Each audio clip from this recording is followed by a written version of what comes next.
Edniel Parosa, please come in. Edniel.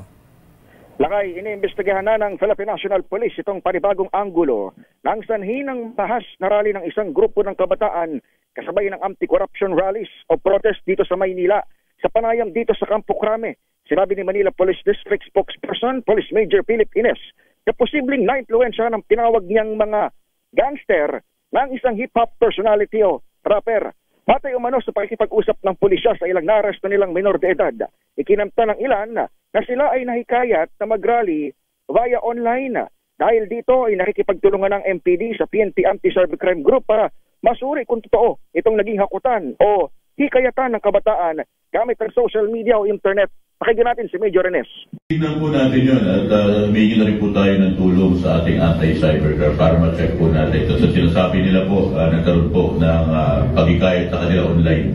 Ang sa atin po, magkakaroon po tayo ng pag-iimbestiga at hindi po tayo papayag na hindi natin mapapanagot ang talaga may hayagang po paglabag sa batas. Una nang sinabi ni Interior Secretary John Vic Remulla sa ating panayam kahapon na posibleng fraternity itong mga nanggulo sa Maynila, habang inilutang naman kanina ni Mayor Isko Moreno na posibleng konektado o nilabasan ng pondo ng isang politiko ang naturang marahas na protesta. Mula rito sa Campo Crame, ako si Edniel Parosa, Laser H, una sa Pilipinas, una sa Pilipino.